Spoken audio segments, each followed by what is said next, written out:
सियावर रामचंद्र की, सियावर रामचंद्र की जय सिया राम। उत्तर प्रदेश की राज्यपाल आनंदीबेन पटेल, राष्ट्रीय स्वयंसेवक संघ के परम पूजनीय सरसंघ चालक डॉक्टर मोहन भागवत जी, उत्तर प्रदेश के मुख्यमंत्री योगी आदित्यनाथ जी, श्री राम जन्मभूमि तीर्थ क्षेत्र ट्रस्ट के अध्यक्ष पूज्य महंत नृत्य गोपाल दास जी, पूज्य संत समाज, यहां पधारे सभी भक्तगण, देश और दुनिया से इस ऐतिहासिक पल के साक्षी बन रहे कोटि कोटि राम भक्त, देवी और सज्जनों, आज अयोध्या नगरी भारत की सांस्कृतिक चेतना के एक और उत्कर्ष बिंदु की साक्षी बन रही है। आज संपूर्ण भारत, संपूर्ण विश्व राममय है।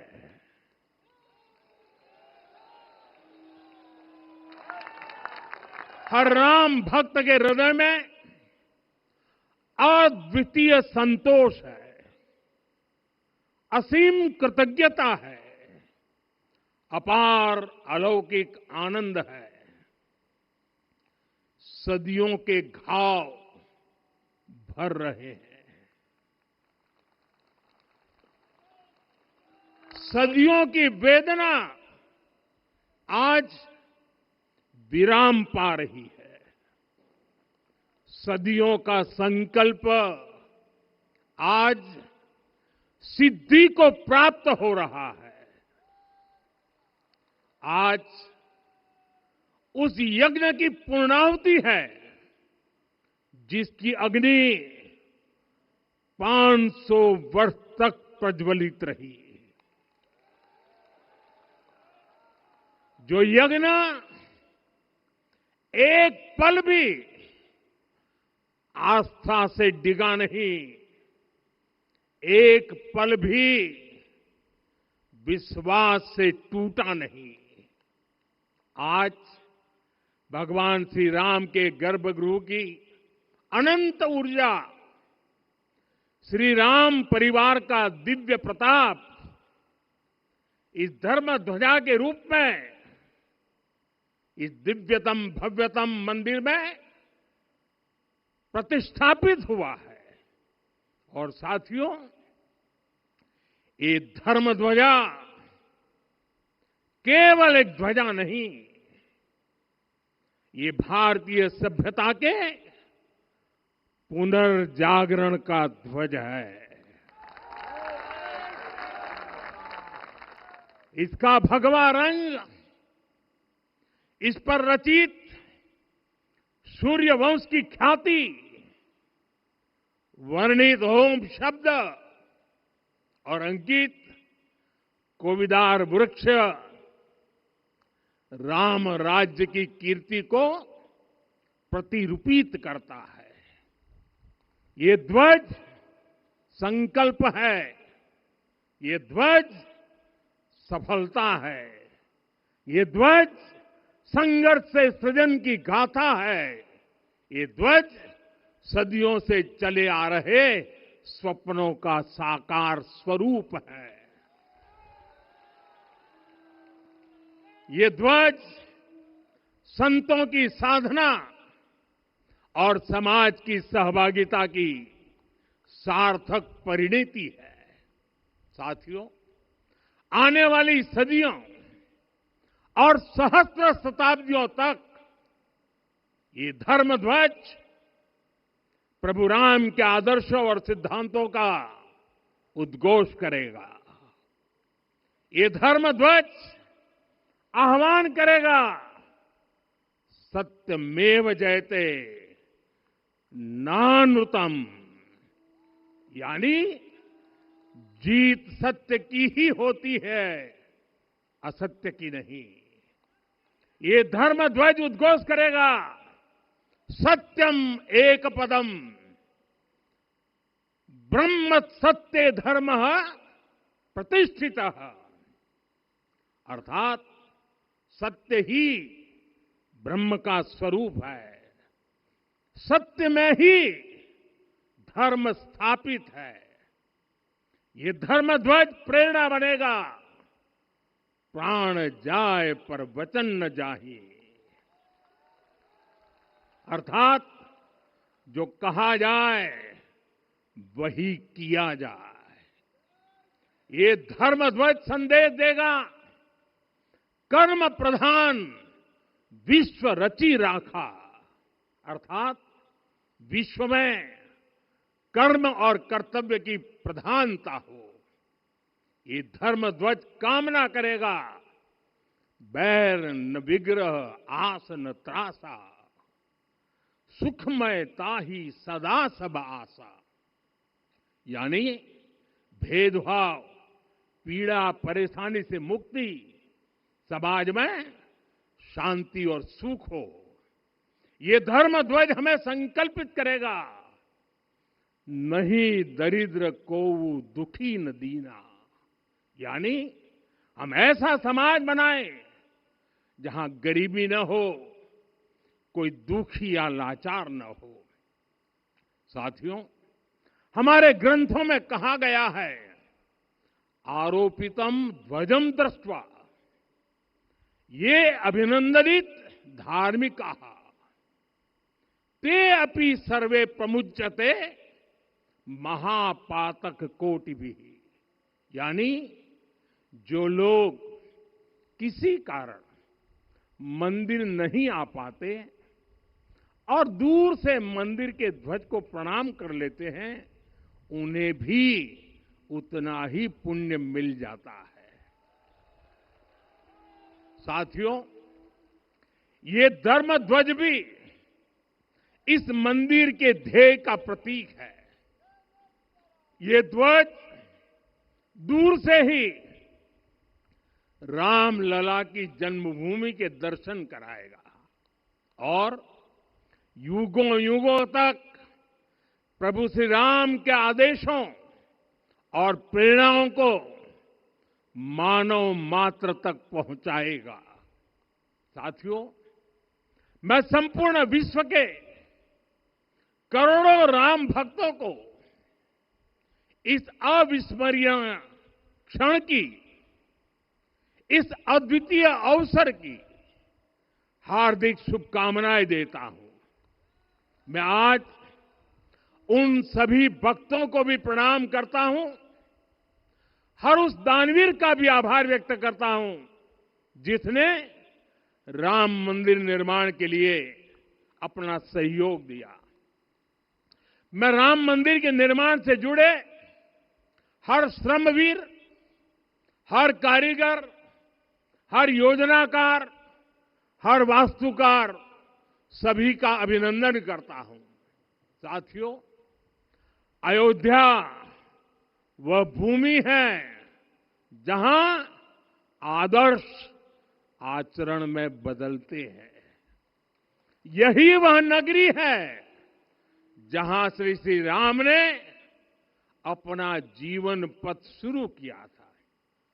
इसी अयोध्या ने संसार को बताया कि एक व्यक्ति कैसे समाज की शक्ति से, उसके संस्कारों से पुरुषोत्तम बनता है।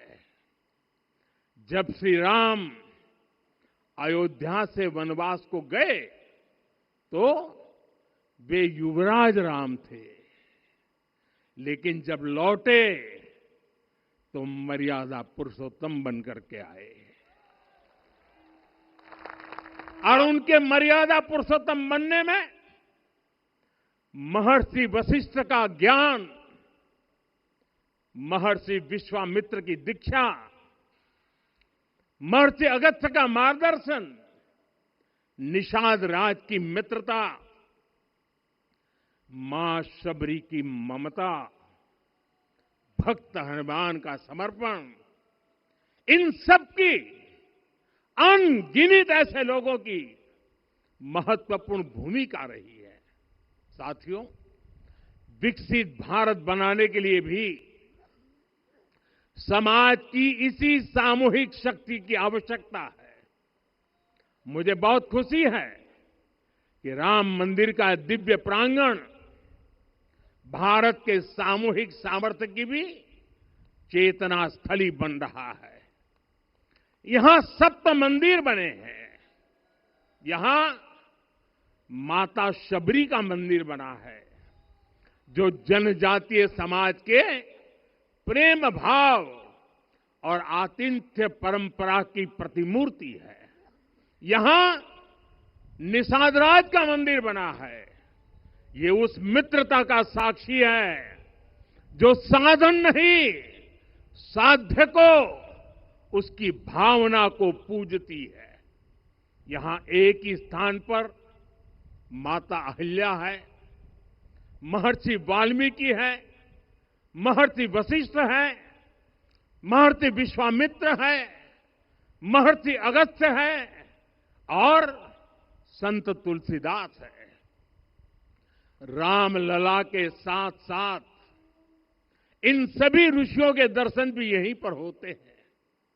यहां जटायु जी और गिलहरी की मूर्तियां भी है, जो बड़े संकल्पों की सिद्धि के लिए हर छोटे से छोटे प्रयास के महत्व को दिखाती है।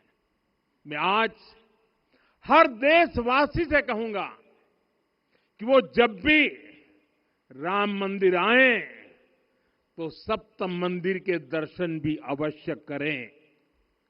ये मंदिर हमारी आस्था के साथ साथ मित्रता, कर्तव्य और सामाजिक सद्भाव के मूल्यों को भी शक्ति देते हैं। साथियों, हम सब जानते हैं, हमारे राम भेद से नहीं, भाव से जुड़ते हैं। उनके लिए व्यक्ति का कुल नहीं, उसकी भक्ति महत्वपूर्ण है। उन्हें वंश नहीं, मूल्य प्रिय है। उन्हें शक्ति नहीं, सहयोग महान लगता है। आज हम भी उसी भावना से आगे बढ़ रहे हैं।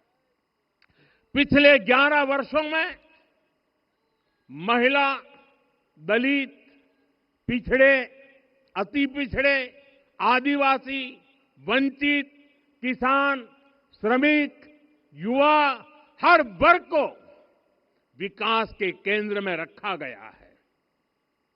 जब देश का हर व्यक्ति, हर वर्ग, हर क्षेत्र सशक्त होगा, तब संकल्प की सिद्धि में सबका प्रयास लगेगा और सबके प्रयास से ही 2047 जब देश आजादी के 100 साल मनाएगा, हमें 2047 तक विकसित भारत का निर्माण करना ही होगा। साथियों, रामलला की प्राण प्रतिष्ठा के ऐतिहासिक अवसर पर मैंने राम से राष्ट्र के संकल्प की चर्चा की थी। मैंने कहा था कि हमें आने वाले 1000 वर्षों के लिए भारत की नींव मजबूत करनी है। हमें याद रखना है, जो सिर्फ वर्तमान का सोचते हैं वो आने वाली पीढ़ियों के साथ अन्याय करते हैं। हमें वर्तमान के साथ साथ भावी पीढ़ियों के बारे में भी सोचना है, क्योंकि हम जब नहीं थे ये देश तब भी था, जब हम नहीं रहेंगे ये देश तब भी रहेगा। हम एक जीवंत समाज है, हमें दूरदृष्टि के साथ ही काम करना होगा। हमें आने वाले दशकों, आने वाली सदियों को ध्यान में रखना ही होगा। और साथियों, इसके लिए भी हमें प्रभु राम से सीखना होगा। हमें उनके व्यक्तित्व को समझना होगा। हमें उनके व्यवहार को आत्मसात करना होगा।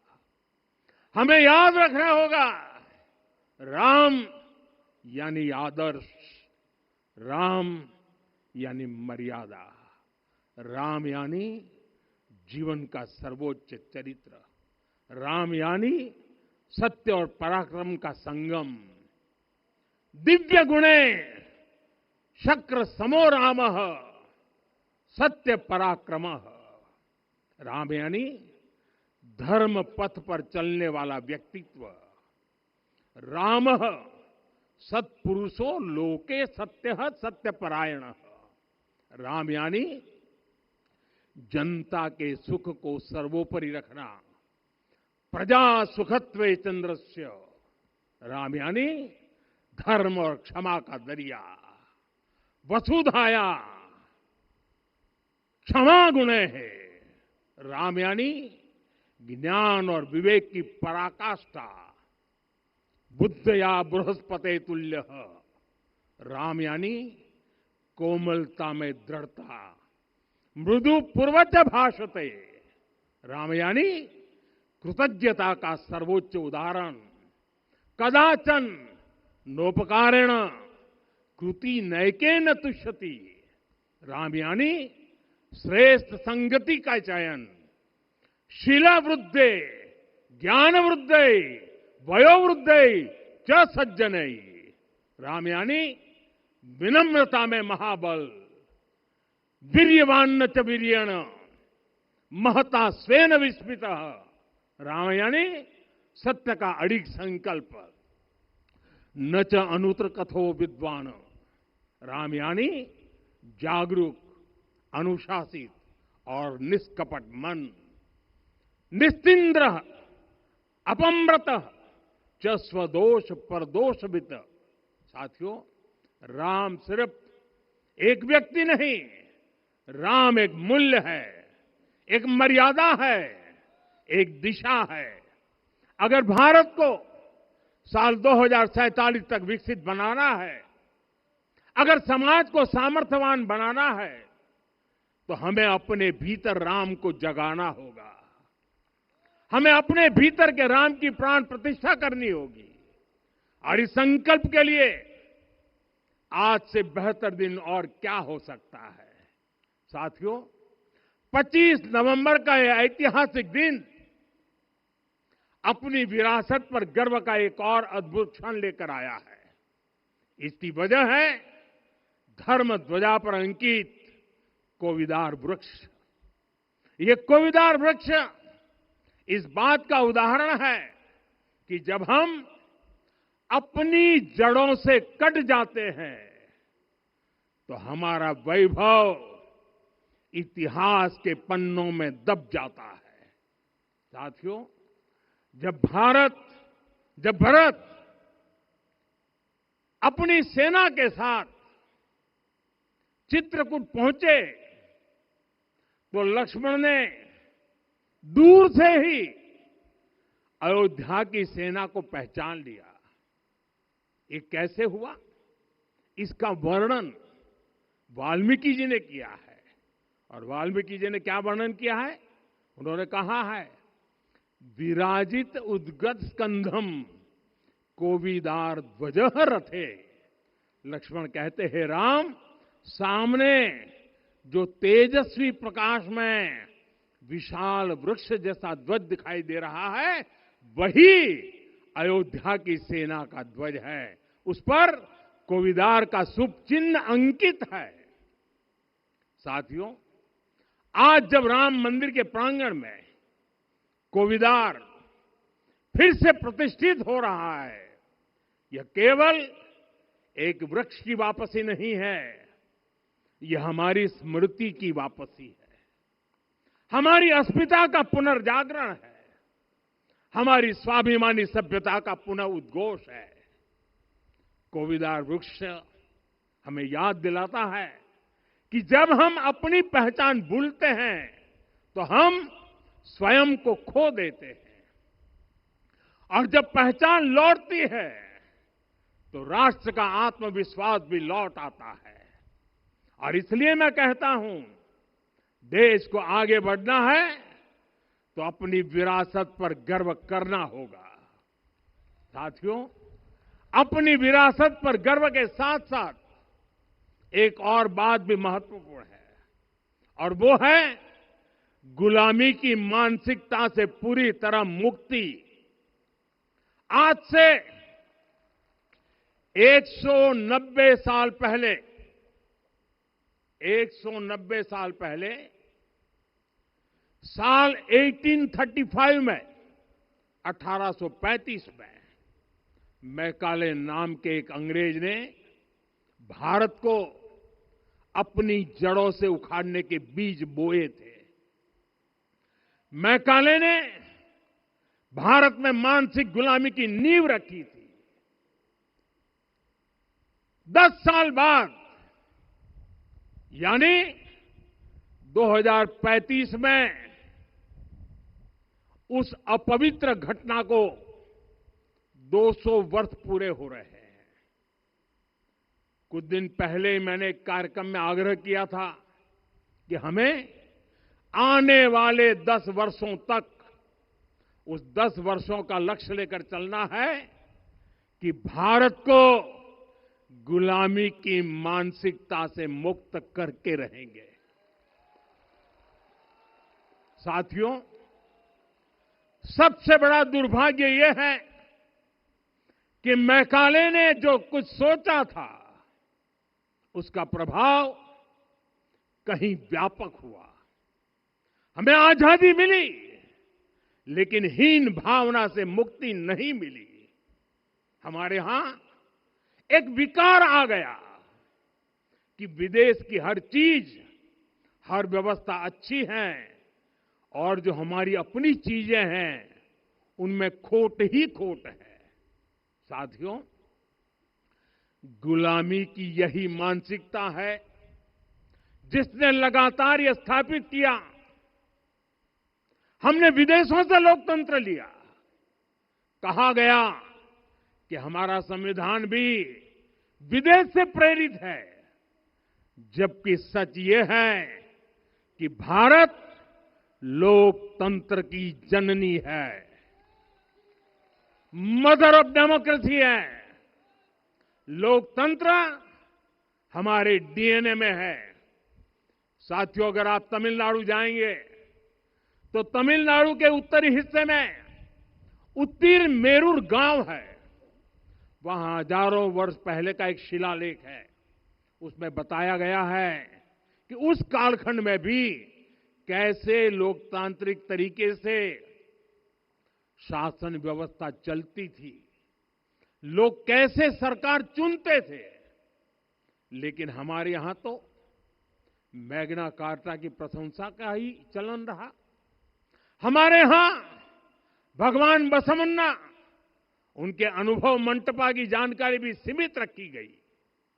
अनुभव मंटपा यानी जहां सामाजिक, धार्मिक और आर्थिक विषयों पर सार्वजनिक बहस होती थी, जहां सामूहिक सहमति से निर्णय लिए जाते थे। लेकिन गुलामी की मानसिकता के कारण इस भारत की कितनी ही पीढ़ियों को इस जानकारी से भी वंचित रखा गया। साथियों, हमारी व्यवस्था के हर कोने में गुलामी की इस मानसिकता ने डेरा डाला हुआ था।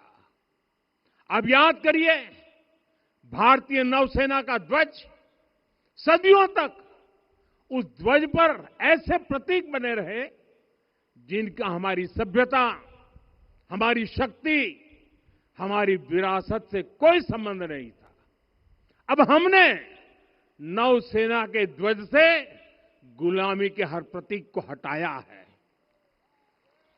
हमने छत्रपति शिवाजी महाराज की विरासत को स्थापित किया है। और ये सिर्फ एक डिजाइन में बदलाव नहीं हुआ, ये मानसिकता बदलने का क्षण था। ये वो घोषणा थी कि भारत अब अपनी शक्ति अपने प्रतीकों से परिभाषित करेगा, न कि किसी और की विरासत से। और साथियों, यही परिवर्तन आज अयोध्या में भी दिख रहा है। साथियों, ये गुलामी की मानसिकता ही है जिसने इतने वर्षों तक रामत्व को नकारा है। भगवान राम अपने आप में एक वैल्यू सिस्टम है। ओरछा के राजा राम से लेकर रामेश्वरम के भक्त राम तक और शबरी के प्रभु राम से लेकर मिथिला के पाहुन राम जी तक भारत के हर घर में, हर भारतीय के मन में और भारतवर्ष के हर कण कण में राम है। लेकिन गुलामी की मानसिकता इतनी हावी हो गई कि प्रभु राम को भी काल्पनिक घोषित किया जाने लगा।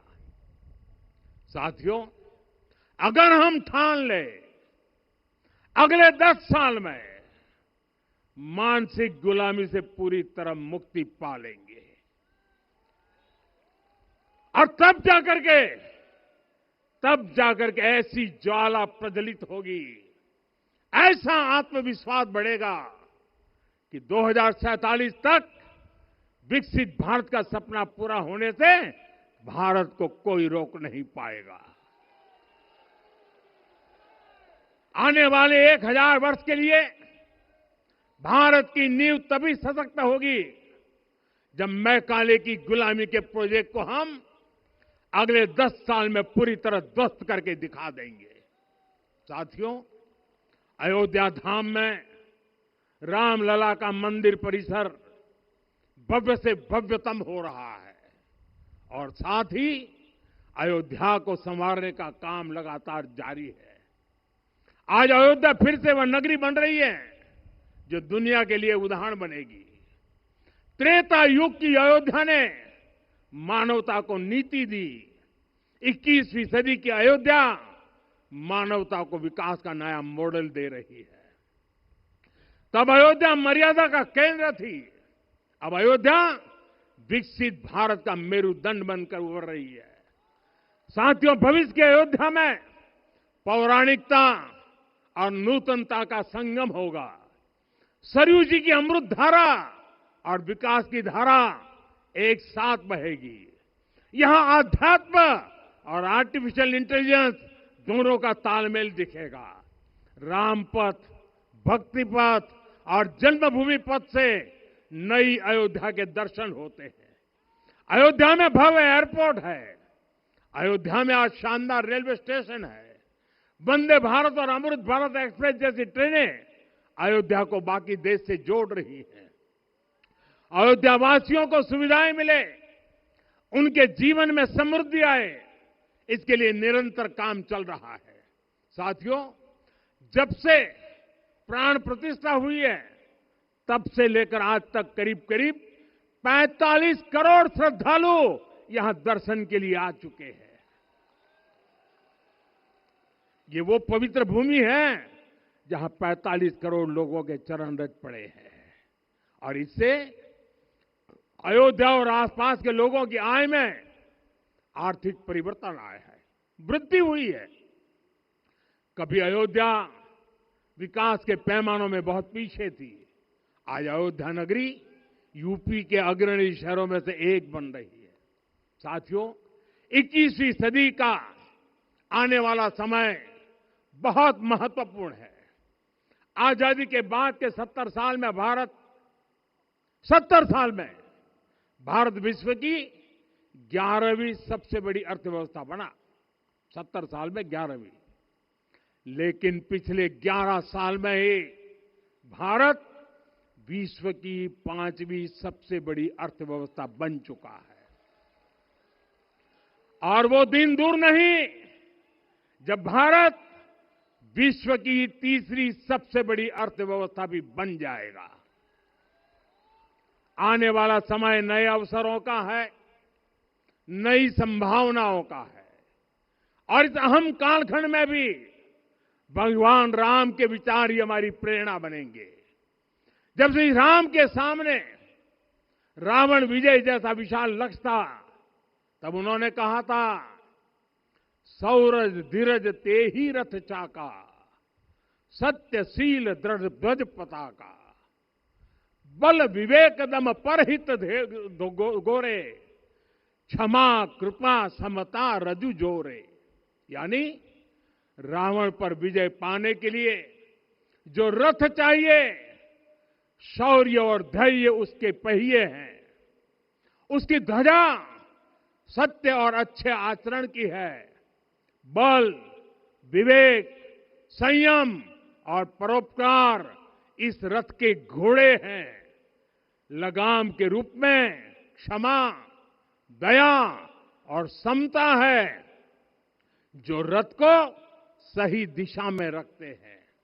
साथियों, विकसित भारत की यात्रा को गति देने के लिए ऐसा ही रथ चाहिए, ऐसा रथ जिसके पहिए शौर्य और धैर्य हो, यानी चुनौतियों से टकराने का साहस भी हो और परिणाम आने तक दृढ़ता से डटे रहने का धैर्य भी हो। ऐसा रथ जिसकी ध्वजा सत्य और सर्वोच्च आचरण हो, यानी नीति नियत और नैतिकता से समझौता कभी न हो। ऐसा रथ जिसके घोड़े बल विवेक संयम और परोपकार हो, यानी शक्ति भी हो बुद्धि भी हो अनुशासन भी हो और दूसरों के हित का भाव भी हो।